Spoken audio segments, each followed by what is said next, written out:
ذکر کړوستا سهار بیگا تمو ی رب تمو مولا. مختلف ولایتونو څخه نوجوان علما مرته میسجان کوي چې دا ذکر وجه تواجد حلقه او حلقه کې بعضی تمایلات جذب غرزیدل را غرزیدل دا په شریعت کې روا دي او که ناروا. نو د دغه علماو نوجوان علماو په جواب کې موږ وایو چې د مذهب ډیرو کتابونو دا روا کړي دي د څلورو سرو مذهبو قوي علماو.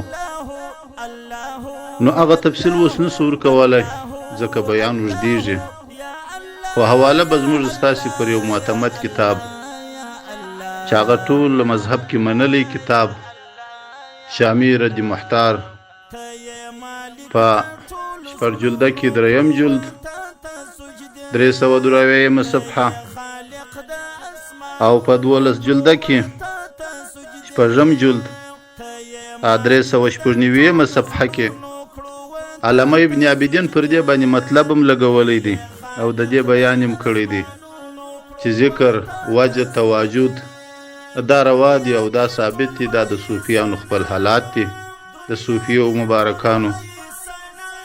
مطلب یې داسې لګولی دی ردی مختار د دري مختار د متن پر دغه تور باندې چې څوک چې دغه رقص د صوفیو روا بولي نو علماو د دې پر کفر بازو فتوا کړې ده.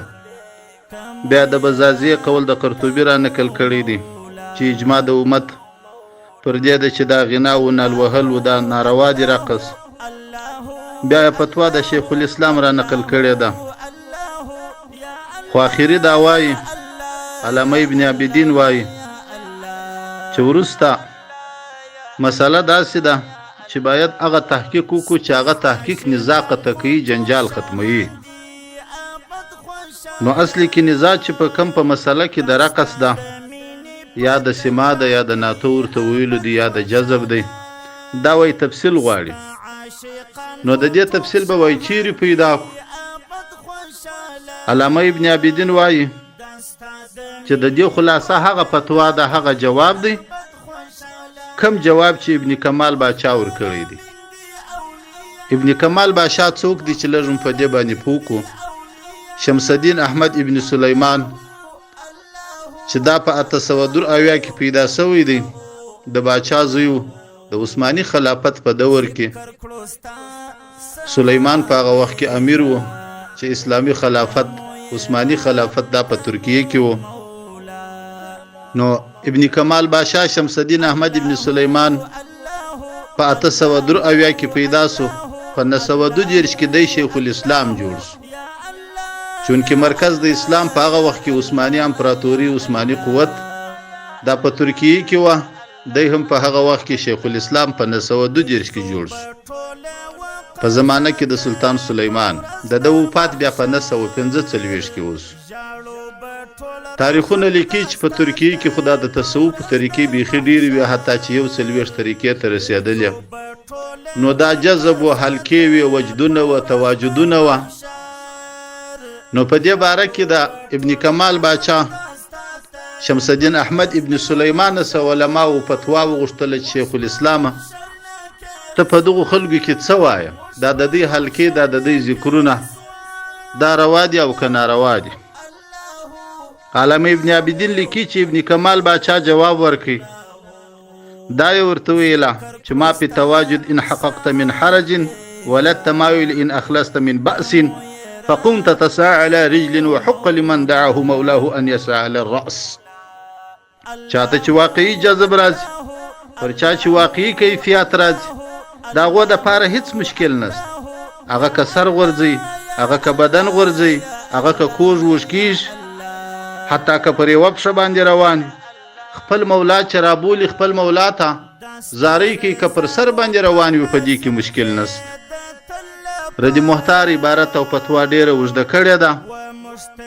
خلاصه د فتوا یې دا ده چې دغه ذکر او دغه سیمه د هغو صوفیانو دپاره چې دوی غواړي چې الله پیدا کړي او دوی غواړي چې د الله سره وصل شي، بد اعمال نه کوي، دوی ته هر کم افعال په دې کې روا دي، کله فریادونه کوي، کله نارې وي، کله د زړه اسرار وای، او کله ګرځي را ګرځي، او کله داسې وي پر دوی باندې وجد غلبات راوکړي، غلبه باندې راسي.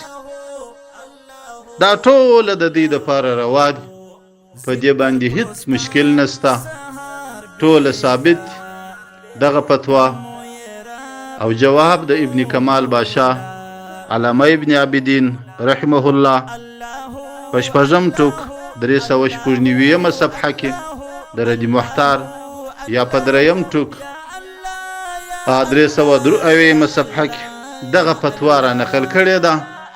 نو لہذا چې دا زموږ په مذهب کې یو مقبول کتاب دی، امت ته فتوا یې د جواز ورکړې ده چې د صوفیانو په کار مه لرئ. دا د دې خپل حالات دي، دا پر دې باندې د ژړا حالات راځي، پر دې باندې د جذب حالات راځي، پر دې باندې د نارو د فریاد حالات راځي، پر دې باندې د سکر او د نشې حالات راځي. د دې سره باید څوک پر دې باندې فتواوې ورنکړي چې دا یا هغه دی یا دغه دی. نو دغه جواب موږ خپل ټولو نوجوانو علماو ته چې زموږ شاګردان تېر سوي دي په هر ولایت، تاسو دغه فتوا د رد محتار وګورئ. علامه ابن عابدین عنوان هغه شروع کړی د هغه څخه دی چې ومن یستحل الرقص قالوا بکفره، خو وروسته یې فتوا د ابن کمال بادشاه د علامه ابن حریر ابن کمال بادشاه په فتوا باندې فتوا ورکړې ده او دا یې روا بللی دی. نور بیان را سوژدېږي، نور بیان نسم درته کولی. د دې مخالفت مه کوئ او د دغه خلیفګانو او د حلقو او د ذکرونو دشمني مه کوئ. دا د خالق خپل مخلوق دی، خپل خالق څوک په کومه طریقه رابولي، څوک یې په کومه طریقه رابولي. خو هر هغه چا چې د شریعت ښکاره عمل ناروا کول، چې زموږ په شریعت کې ښکاره ناروا، هغې ته موږ ناروا وایو، او چې زموږ په شریعت کې مثبت، هغې ته موږ مثبت وایو. الله تعالی جل وعلا شانه دې د عمل توفیق موږ تاسو ته راکړي. السلام علیکم ورحمة الله وبرکاته.